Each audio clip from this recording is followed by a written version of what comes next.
बातमी पुण्यामधून आहे। पुण्यामध्ये केळी उत्पादकांना युद्धाच्या झळा सोसाव्या लागतात। 1700 एकरवरील केळी पीक हे संकटामध्ये आलेलं आहे। युद्धामुळे केळी पिकांची निर्यात ठप्प झाली आहे। काढणीला आलेली केळी शेतामध्ये तशीच पडू नयेत। तर आपण पुण्यामधली ही महत्त्वाची बातमी पाहतोय। केळी पिकांची निर्यात सध्या थांबली आहे। केळीचे बाजार भाव हे आता गडगडलेले आहेत। 20 ते 22 रुपये किलोनं निर्यात केली जाणारी केळी आज 7 ते 8 रुपये किलोनं सुद्धा कोणी व्यापारी घ्यायला तयार नाहीये आणि परिणामी काढणीसाठी आलेली ही केळी शेतामध्येच पडू नयेत। याचा आढावा घेतलाय केळी उत्पादक शेतकऱ्यांशी संवाद साधत आमचे प्रतिनिधी हेमंत चापुडे यांनी।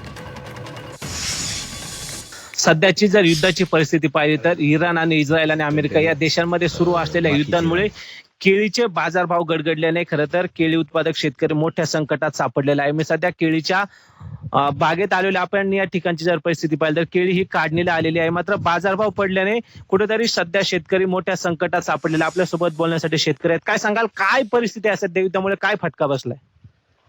खरं तर इराण, अमेरिका आणि इस्रायलचं जे युद्ध आहे त्याचा परिणाम सगळ्या अर्थव्यवस्थेवर तो होतोय। युद्धाच्या बाबतीत विचार केला तर मागच्या आठवड्यामध्ये जी परिस्थिती होती, रेट त्यावेळेस 15, 20, 22 रुपयापर्यंत हार्वेस्टिंगचे रेट चालू होते, एक्सपोर्ट क्वालिटीचा माल। परंतु आजला तोच रेट 7, 8, 9, 10 रुपयावरती आलेला आहे। परंतु 8, 9, 10 रुपयांनी न्यायला सुद्धा एक्सपोर्टर तयार नाहीत, लोकलवाले तयार नाहीत। पर्यायानं या युद्धाचा थेट परिणाम हा खाली शेतकऱ्यावरती होतोय। तेच व्यापारी आज माल त्यांनी खरेदी 100% बंद केलाय। लोकल जे व्यापारी आहेत त्यांना देखील म्हणजे चांगल्या क्वालिटीचा माल देखील आज ते घेऊन जायला मागत नाही।